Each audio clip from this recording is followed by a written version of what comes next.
So, we are now in part 2 of tonight's broadcast. We started out by going over this pre-generated character. This wasn't a random one. And we have Usawah Grenoly, a multi-class barb wizard. Nice big fat hit point pool.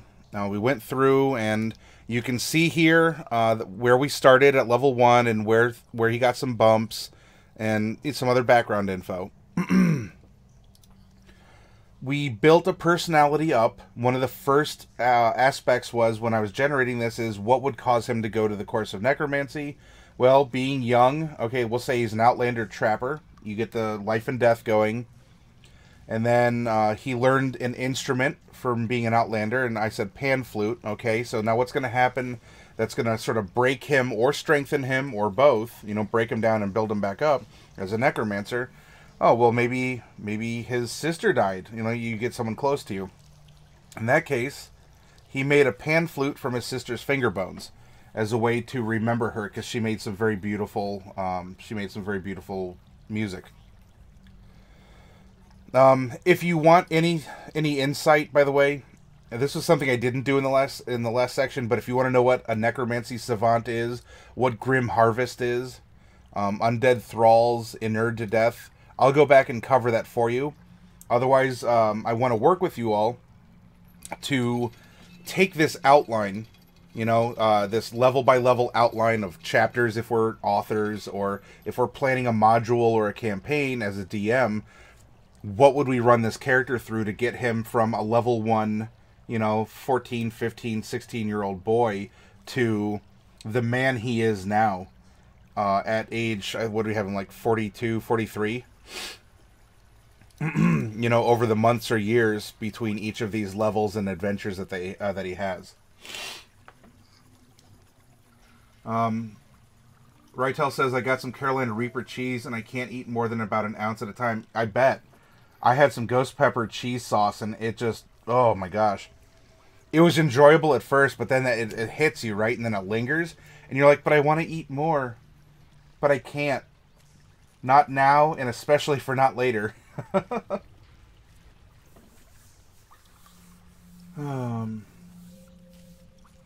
Yeah, I've had it for over a week. It's not terrible, but it's lasting forever. That must... Oh, the flu, because we were talking about that earlier. Just got over that really bad flu, actually, says Ron. And Memory says, oh, your nephew had it. Well, I heard that some people didn't quite pull through, so I'm glad you're still all with us. Okay, we want to make sure that we can answer some of these questions as we're story building. Who was his sister? What was the book or relic that taught him necromancy and wizardry after her loss? What will be his legacy in the future, let alone what he's established along the way? And will he find love again, or friends, fame, that kind of a thing? And we have his spell book, and this is kind of mutable, because Wizards is like playing Pokemon. Collect them all. You could get every wizard spell, technically.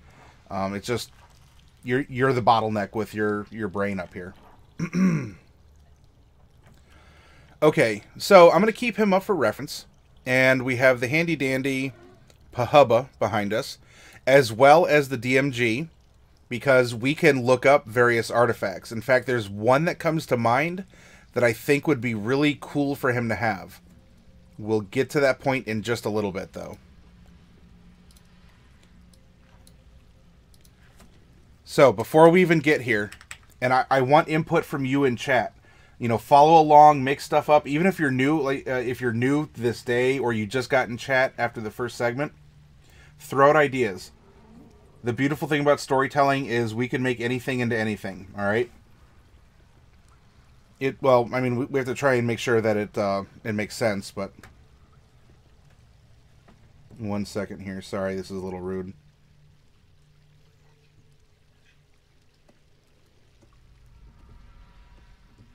I had, before broadcasting, I had an event in Final Fantasy XIV, so that's why things were pushed back a little late tonight, and I was just following up with the people who were running it, and and also, just kind of saying, hey...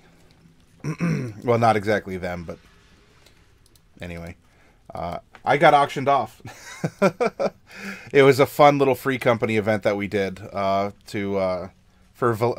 called Valention's Day in 14, and we were auctioning ourselves off to perform some kind of a, like, people would bid, and now I'm gonna end up doing probably some story writing or some kind of like a screenshot photo shoot. So that should be a lot of fun. Anyway, that's not D&D. It's kind of related, right? It's fantasy. It's role playing. But that's the other thing I do. If any of you are over on my YouTube channel, THZ Maddie, you'll see that I upload 14 content also. Sporty says, I hear that just touching a Carolina Reaper will make you start to burn. Ooh, maybe. Some of these have really potent oils and high capsaicin levels. When you pick ghost peppers, you have to wear a double layer of gloves or they do the same thing. Yikes. Alright, so, chat. We got to get back on, class. Come on now. Everyone, eyes forward. No chewing gum. Hey, close that comic book. I see what you're doing back there. Oh, if you're writing an important note, come on, pass it up. We're going to read this to the class.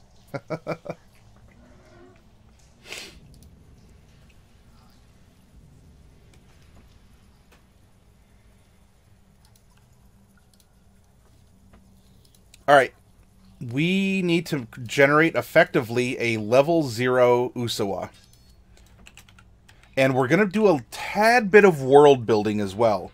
Where does he live? Does he have parents? Does he have a tribe? What's going on here? So when the story starts, I think we should have Usawah being young. I don't know, we can say something like 15. What is the name of Usawah's little sister? She is whom?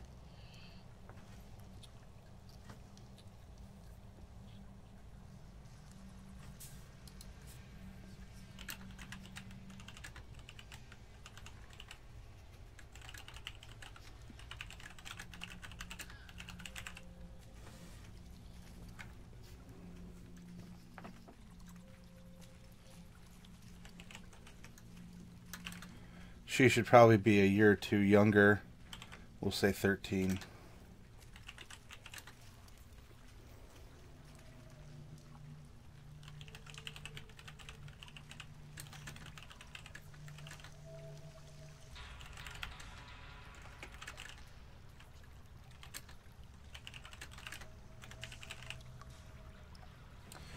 Well, so I have XYZ as her name right now because I want to take suggestions from you all.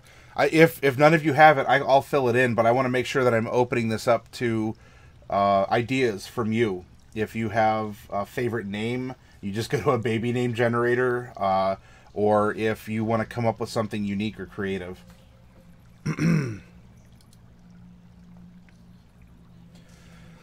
So when he's starting out, he's a scrappy trapper who looks after his sickly sister.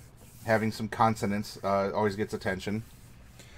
She's going to be a little bit younger, sickly instrumentalist and singer who yearns to be like her brother. In this case, she might realizes her life is short and wants to make the best of what she has.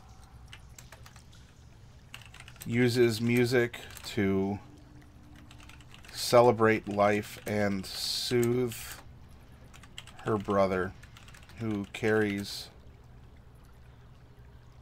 concern on his brow.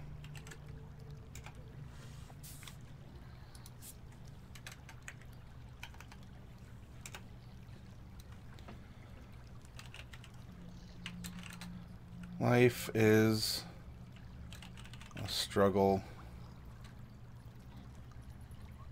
but a winnable one. Looks forward to a long, strong life.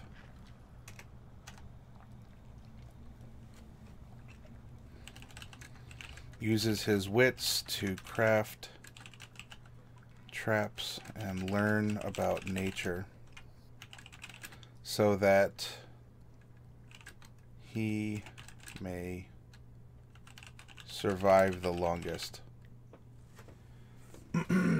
Names are the hardest thing to think of. Evelyn says names are easy, and anyone with good names, hey, throw it out there. So what, we have him as a human. What if she's, I don't know, what if she's actually a half-elf?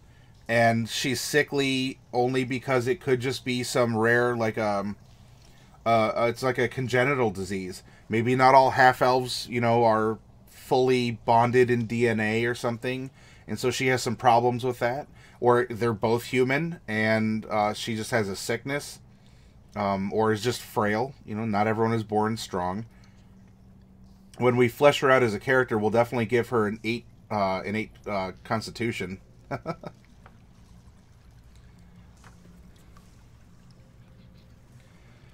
Jane Doe. Well, I mean, Jane Doe is a name for people with no name, but she has a name, so I don't think we need to use Jane Doe. Well, okay, look, so we're making this up. She's a Grenoly, and we have to imagine who are the Grenolys. And if Usawah is a, maybe a common or a strong male name, she has so she has multiple sclerosis. That could be, and so that could affect her.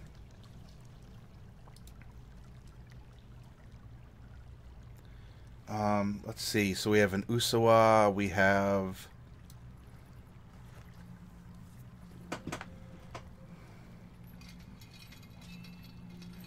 Usawah.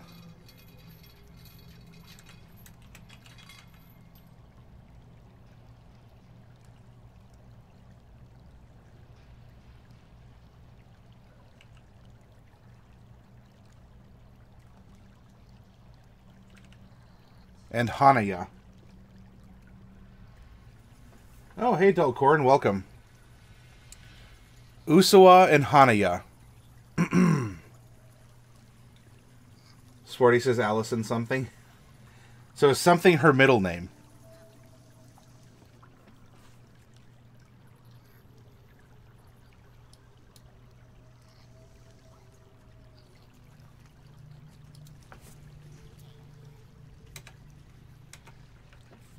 Now we need to build a little bit out from them, right? We have the Grenolys.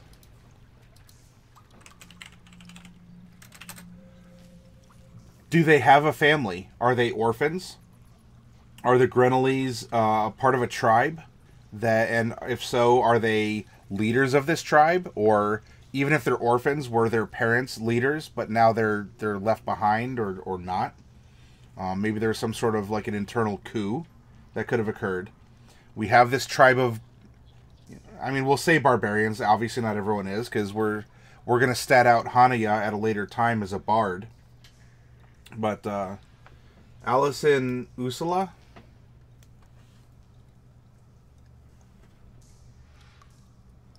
So do we have a...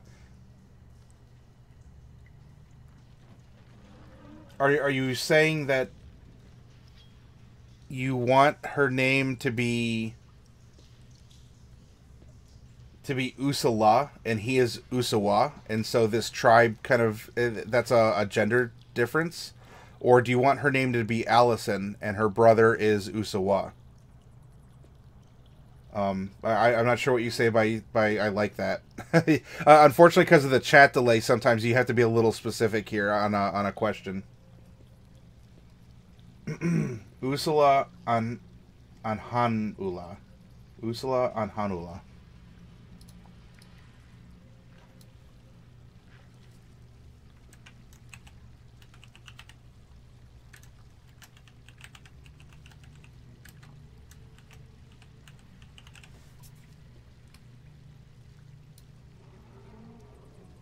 We'll have to give him a middle name.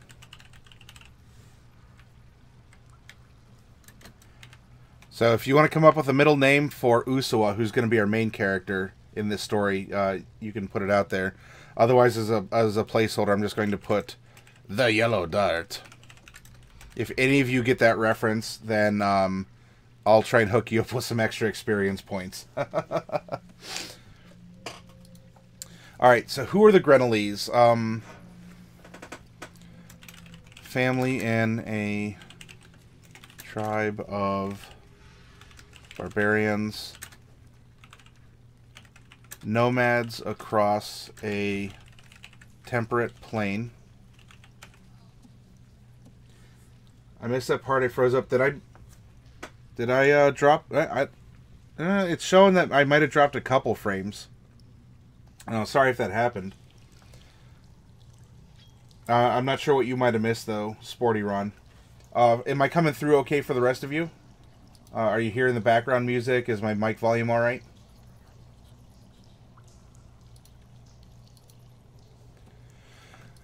Tribe of barbarians, nomads across a temperate plain.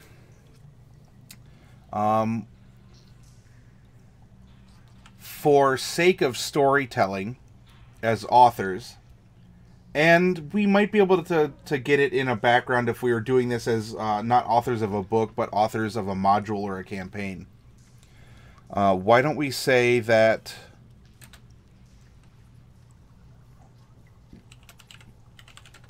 the parents were killed by enemy. Insert enemy here. Driving off the rest of the tribe and leaving the siblings behind when they were 12 and 10 respectively.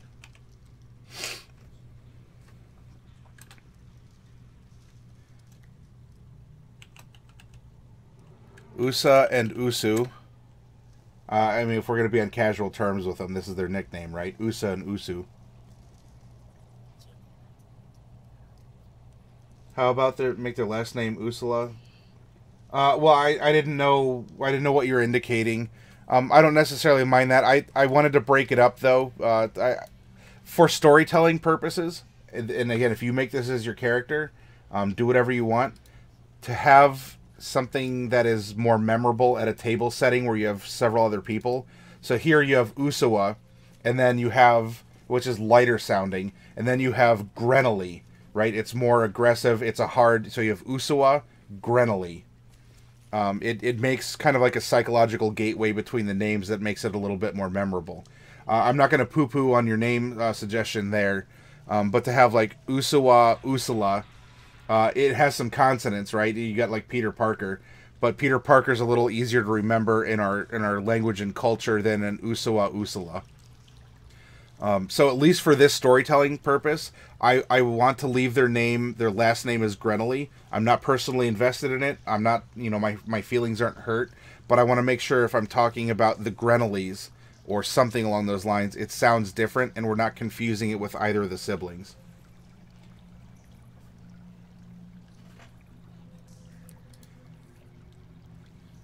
Alright, so you want Anhanula, Usula? Alright, well, I mean, I can flip it. I'm going to keep the storytelling going just so that we're still having some consistency, Ron. But if you want to make this story or you want to make the character sheet, go ahead and flip it around at home here.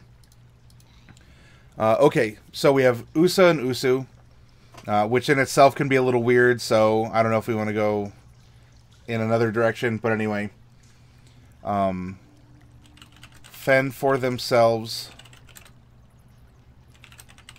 The brother taking the more dominant care provider.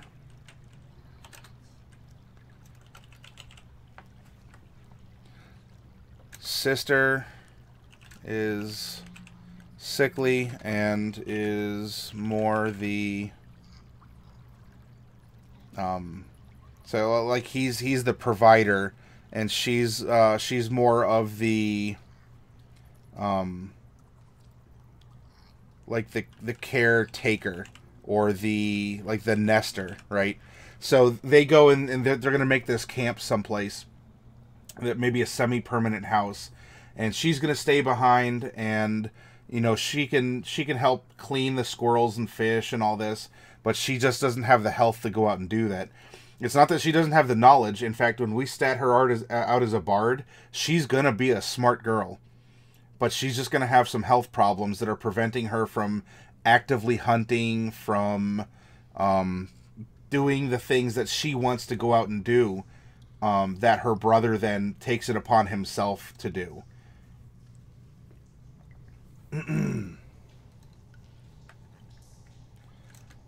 They are effectively the last of their family, as far as they know. I mean, as authors, we could put what the twist in there.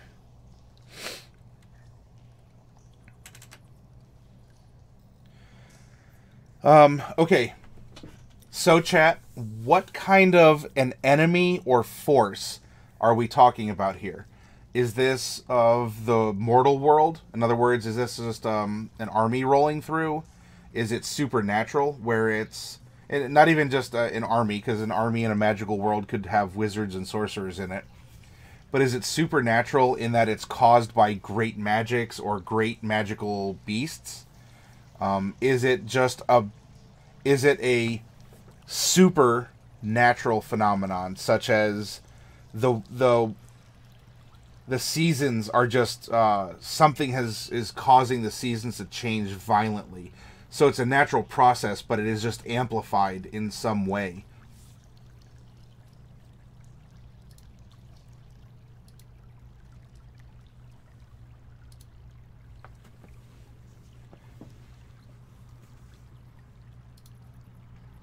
So what sounds like a good force that this family's gonna come across?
Okay, several notes. So he ends up going to find several rare ingredients that will challenge his basic skills via time and trial. Maybe he hears this from a passing trader slash caravan of other tribes. Now, these tribes aren't going to want to take these two kids in for whatever reason, or this trader's not going to really care about it. Hi, Del. What do you have? Flames. A powerful devil becomes your enemy. The devil seeks your ruin and plagues your life, savoring your suffering before attempting to slay you. This enmity lasts until either you or the devil dies.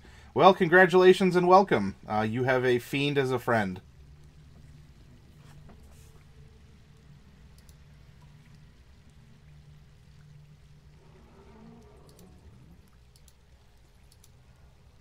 It's Abigail. So he hears about this. He's going to go out and get these rare ingredients, and that will allow us as authors or as a DM to have this character shine on his own.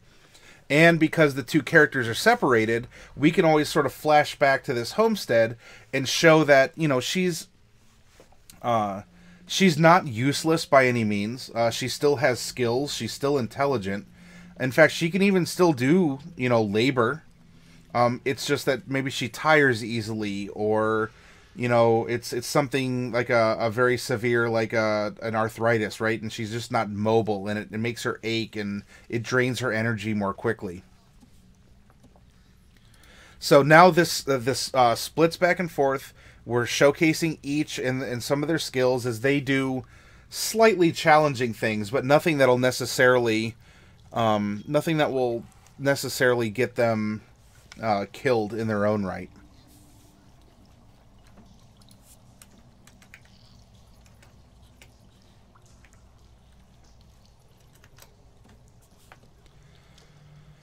All right, so there's our simple trapper. Level 1, if you start there, I suggest getting out of there after 1 or 2 sessions at most. It's just enough to, highlight your character. It's your demo level. Swing a sword, cast a spell. Okay, you got it. Now you're level 2. Get on with it. Ron, if you, oh, here.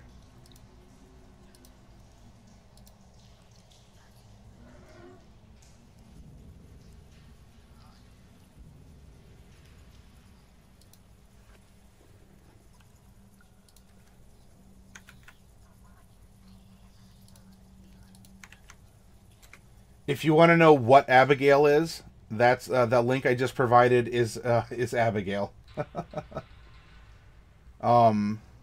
Yes, maybe she tires easily from the MS. It gives her headaches, or she gets kind of dizzy, doesn't know what's going on, and so she has lucid moments, and she can think, but it's just it's tough on her.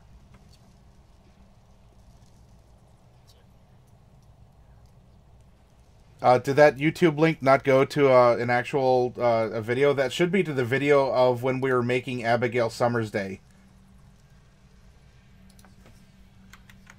Hang on.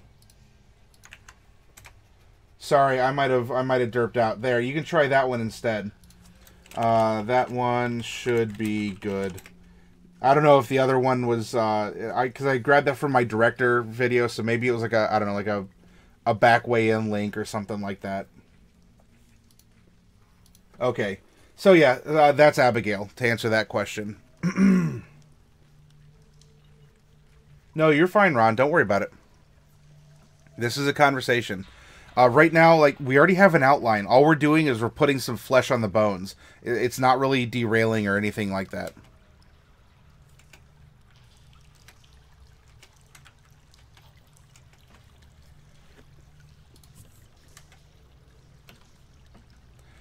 Oh boy, this formatting's going to be all sorts of wacky. Hopefully none of you have any kind of, like, obsession to have things be in neat order. Pardon me. So then we go to that the sister is temporarily healed, and they need to move move because of stirrings of insert enemy here. And we still need to provide for whatever this enemy is. This is also going to create a sense of an expanded horizon. And now we have the two coming back together for this next phase of the adventure, whatever it ends up being.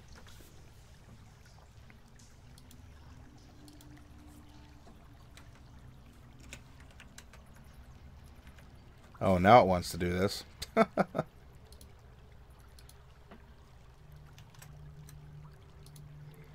So we have survival and relationship building, because each of these siblings now, with the symptoms of the disease suppressed, can actually fully explore who they are and what they're doing, right?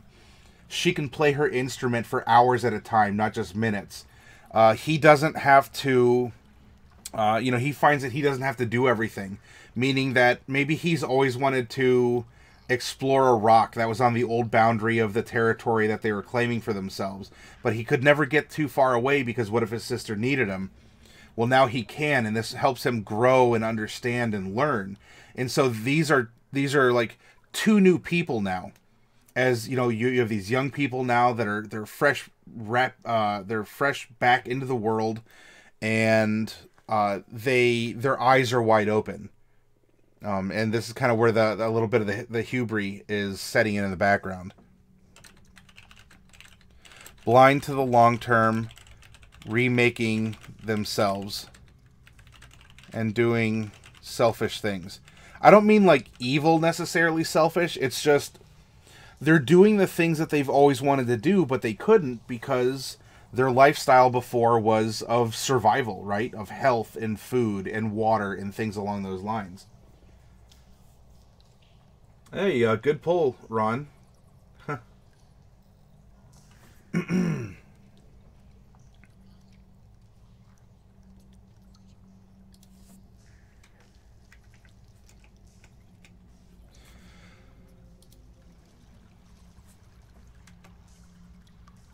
So now we get to the point where there is a disaster of some kind. And while it will be averted, this was... something came to blindside them, or evidence that running away... We're going to tell a moral of the story. Running away from your problems doesn't solve them. It's a greater challenge than what they had before. However, pardon, one of my, I think, contacts had a speck of dust or something in it. Pardon. It's a greater challenge than what they had faced before. However, not itself lethal. Like, enough to shake them up. Because we want to... As authors, we're evil. We're trying to instill this Superman syndrome where they think that they're invincible, right?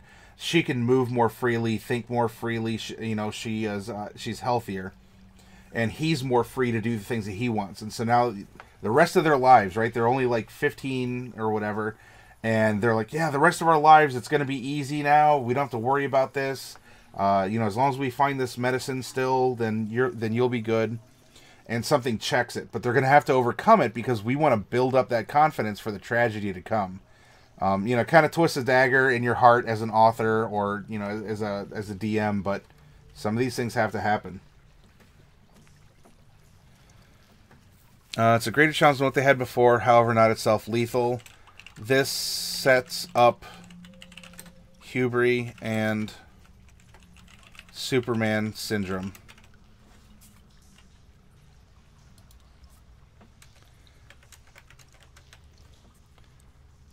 They have a big moment together, and this is where we get the first inklings that she is starting to relapse for some reason. Maybe the medicine's no longer working, or, she needs stronger and stronger doses to keep the same effect. This could just be overexertion, something along those lines. But it's a subtle thing that kind of like, down by the river away from her brother. So she sees it, and then she wants to be strong like him and doesn't want to say, oh, well, that was just a little bit. I'm not going to be worried about it. It's probably the cold air. So they started like kind of together, like separate, but in the same area. Then we had them split and come back together and sort of like do an intertwining. And now this is going to start to separate them again. Hides it from her brother. Meanwhile, brother hides the fact the medicine isn't as strong. For whatever reason. Again, you need more doses, or maybe they're just running out, or something along those lines. But now, because they feel invincible, neither wants to let the other one down after they've had this breakthrough.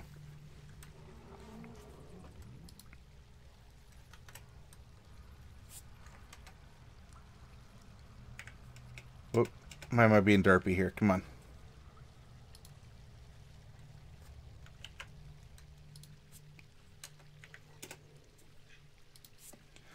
She gets sick again. This is going to be at a very inopportune moment where both of them risk their lives just to escape. Both exhausted and facing the very real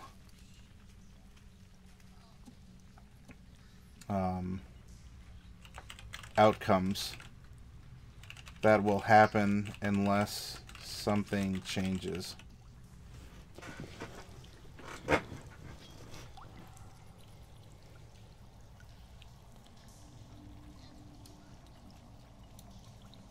Now we come down to the disasters revisited.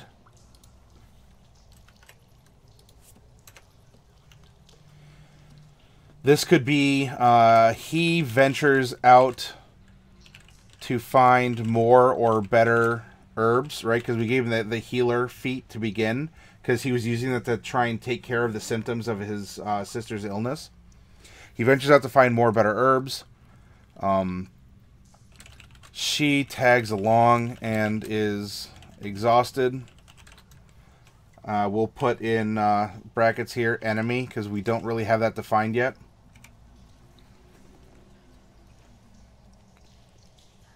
The enemy has been advancing in some way, right, through time or geography or something, and threatens, like, the supply, you know, like the pond where they, you know, where this special lotus grew, or something along those lines, is now just in the hint of this enemy territory, whether it's a storm, something supernatural, an invasion of some kind.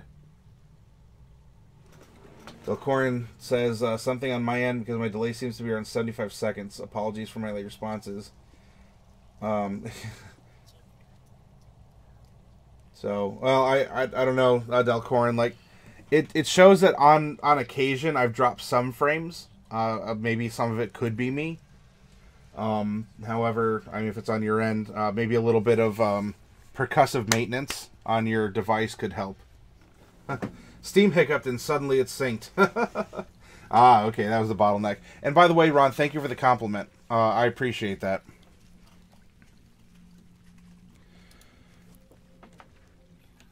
The enemy is seen close up for the first time, because they've always been kind of ahead of it, or you've always heard, oh, well, it's in the next kingdom over. But at this level, only nobody greater than the quote-unquote sub-boss, or some kind of a representative of this force of nature, of magic, of creatures, of something. You know, just like, kind of like a middle manager of whatever the enemy is. Sporty pulls the idiot. Oh, I'm sorry. I'm pretty sure it's because I'm laying in bed using Twitch Mobile. Yeah, that can be derpy sometimes. So now we have this tragic end here. The sister dies, and the hero is helpless in some way.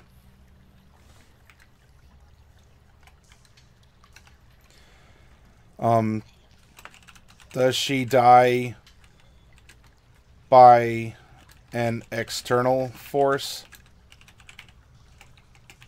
Internal disease? By a failing of her brother? Whether it's something about timeliness or the type of, you know, was he able to get the more potent lotus this time in the more dangerous part of the territory?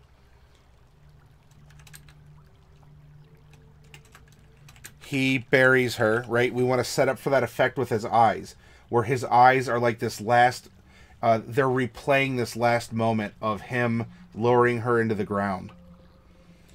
We should also work that something happens to her hands. Either that's how she dies, you know, I don't want to say they're crushed, because then he can't make these haunting pipes out of them. Maybe he takes them as this, like, very grim trophy because he was just in a like a bad mental state, or I don't know, something happens. But he buries her, takes her hands that she used to play such sweet music before. We got to twist the dagger a little bit. We gotta be big boys about this and say, look, this happens. Unfortunately, we're gonna have a kind of a tragic, kind of like sad, weird character for a while, and he's gonna do this maybe out of grief or to show just the depth that he's fallen after having climbed such a height. And if we actually had him climb that one, ridge that he's always wanted to earlier, we're using symbolism. We're using foreshadowing. We're using some really good advanced writing techniques that just flow very well in the story that we're telling. Sporty says, I'm thinking it's the MS that kills her. Yeah, that could be. So in this dire time, she ends up having a very bad episode. It could lead to, complications of some kind. Maybe she ends up having a stroke or something along those lines. We could make it as emotional and as detailed as we want. If that's the case and it's something that's affecting her mind, does she realize that she's even sick anymore? Or does she sort of revert back to like a younger self, or she's not really aware? And so she has these wonderful parting words to her brother that maybe she doesn't even recognize that that was her brother. It's like, oh, I must have fallen. Thank you, stranger, for helping me. And so here he is. He probably has tears running down his eyes because he's holding his sister, who's obviously dying. Doesn't recognize who he is, but is this beautiful, wonderful, innocent girl that he's holding, and yet she's everything that he wanted her to be. And we could even twist the dagger a little bit more. It's more like a wine screw at this point than a dagger. And maybe she remembers the song that she wrote for him, right? Maybe they have a song. She's a bard, he's a barbarian. And so even though she's having these memory problems, or she's having seizures, or she's having attacks of some kind, she's still able to kind of like hum this song to try and get through it.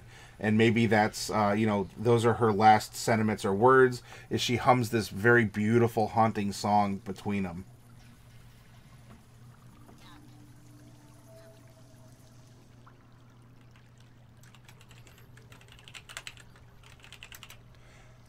And because that is his last vision of her, this last moment, that leaves this impression on him, and why his eyes appear as they do now, if you're to look at him in today's day and age. Alright, so then we have, the enemy is temporarily defeated. Maybe the sub-boss was driven off in some way, or something happened, yet the heroes still lost. They did not win, even though the enemies were quote-unquote defeated. But this is where our hero becomes reclusive and begins his metamorphosis. Kind of a broody one, right? So as an author, at this point, we can jump months, weeks, years, however you'd want it to be, and over the course of going back and trying to get this medicine or something along those lines, he uncovers this spell book. And this spell book is teaching him how to cast, but it has these other messages written in it. A riddle of sorts, something he needs to try and work out. And he's glomming onto it because he's always been clever. But it's a distraction from having lost his sister. And now what does he do, right? Because the big bad guys are, whatever it is, again, it could just be a natural disaster of some kind. But the big bad guys are still out there. He's in a relatively safe spot, and he has a distraction of this challenge of this book. Now, maybe we run it through a montage. You're going to need a montage. Montage! And he ends up becoming a level 1 wizard on top of a level 10 barbarian. And so he learns this, and he comes out. Remember that he hasn't shaved his, he hasn't cut his hair since his sister passed away. So he comes out kind of looking like a mountain man, like a caveman, he was a barbarian before, but he's really scruffy, and this is going to symbolize, right? Especially if he's coming out of a cave or an old keep, especially if that old keep is haunted in some way.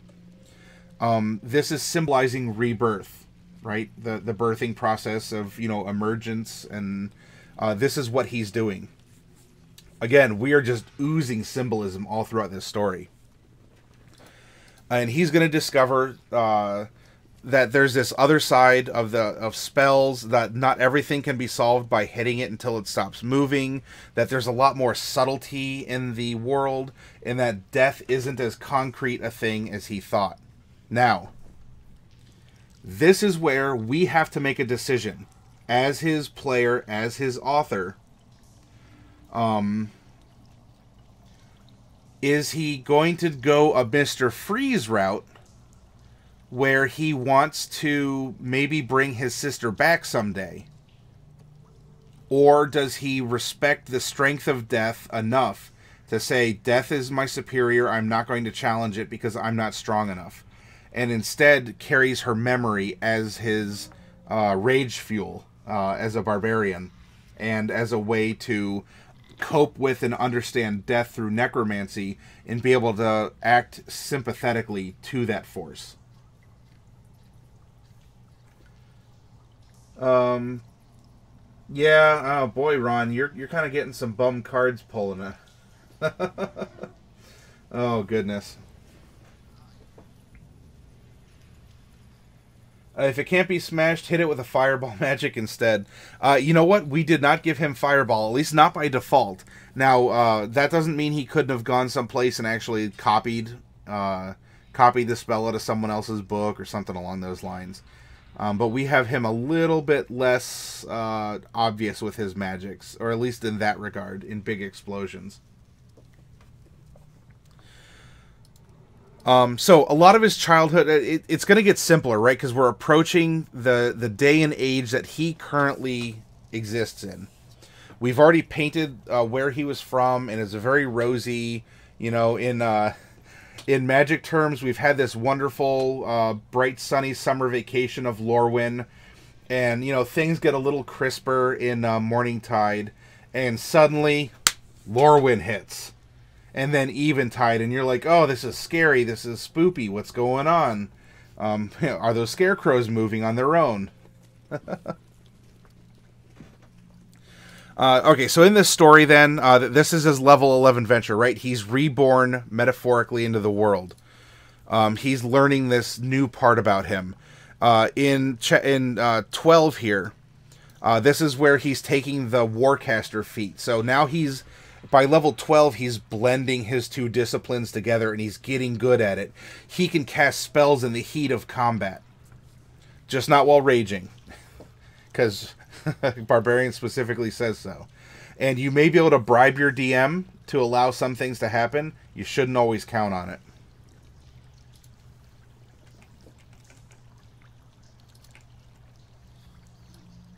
Yeah, this outline has got a little derpy in the transcription process here.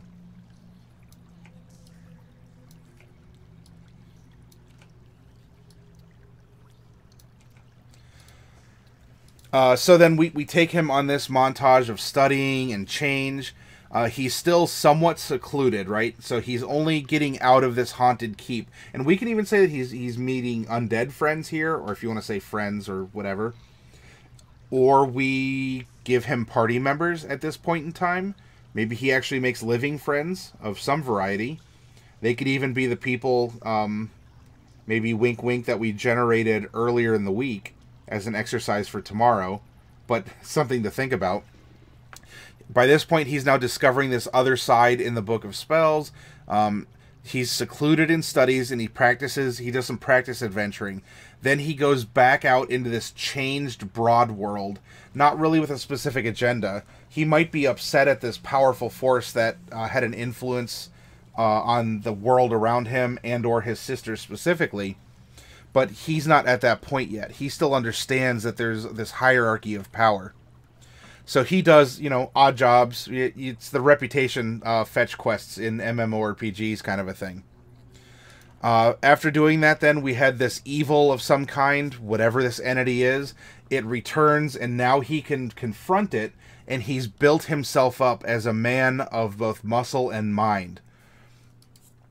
This is going to make for a confrontation where his power is slightly greater to, if not equal, than the sub-boss that was giving him trouble when he was younger, whenever that was. And now that's kind of a resolution of what happened in the beginning. And he's starting to get confident, and he's like, okay, well, I fixed that part of history, and of my personal history. Now let's go back further, and let's correct the woes of the world. Since how many other people's siblings or family members or friends or whatever have been taken or succumbed to the corrupting influences that are spilling out over the lands. Trains fights up to the top, so that would be, he's going to have some rivals, or this is going to be sparring inside of the party that he's with. And this is also item acquisition. This is a little bit of world building, because now he's re-emerging into a changed world, so we as authors can re-describe it for everyone. What has changed? Are things darker? Are things lighter? Are things funnier? It doesn't always have to be super serious. I'm sorry, I missed a couple comments here. Ron says, exactly, I love it. That's not a problem. Just attack, attack, attack. What about the ghost of his sister? So that's the thing that we should determine as storytellers or as the players of the character. How do we want to interact? Or even despite him learning necromancy, why can't he seem to contact her spirit? That could create a mystery if we wanted to. Otherwise, maybe it's just showing that he has some kind of a one last reservation. Maybe he knows that he can talk to his sister. But does he have it in his heart to summon her ghost back and confront that? And to say, I failed you, I'm sorry. And then, to hear the haunting wails, or maybe he's making, a prejudiced thought about ghosts that, they will haunt you or hurt you, or they're always sad. And so maybe he just doesn't do it because, while he can, he doesn't want to face his sister like that. Like, he already buried her. Why does he want to bring her back? It could even be torment for her, let alone torment for him, just in a different way. So I could argue that would make our character more powerful because he's more thoughtful than just being able to summon the ghost back as kind of a companion. Though summoning the ghost back as a companion is an option in some sort of alternative timeline story.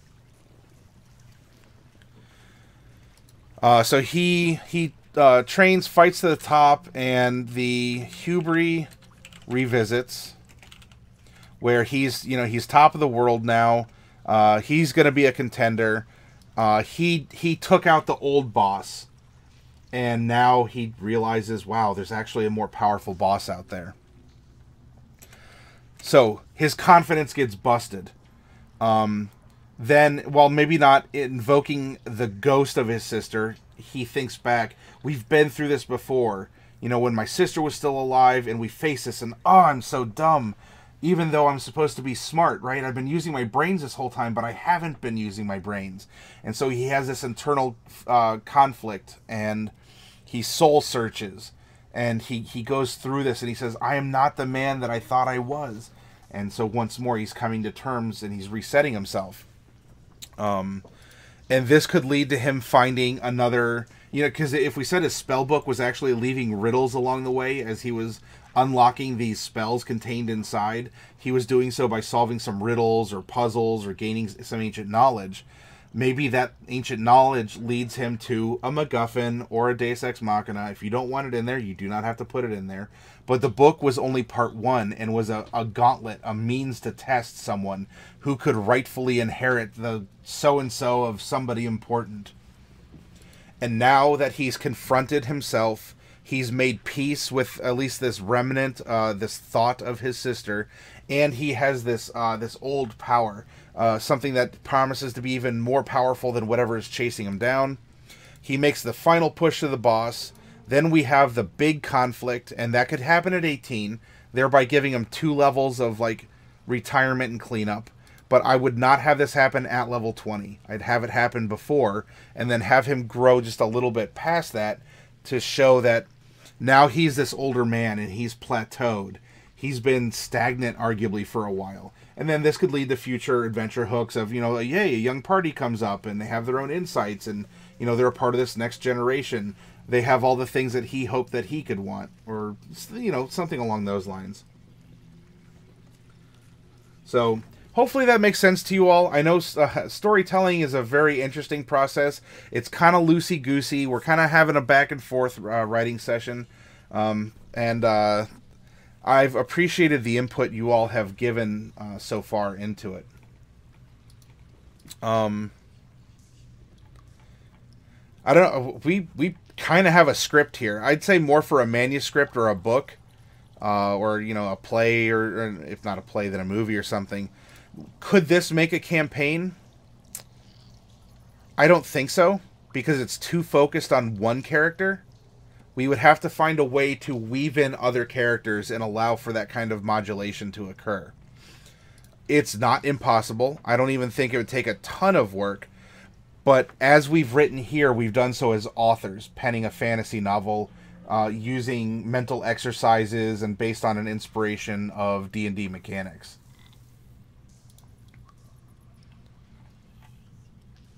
So there we go. I think we've done a good job.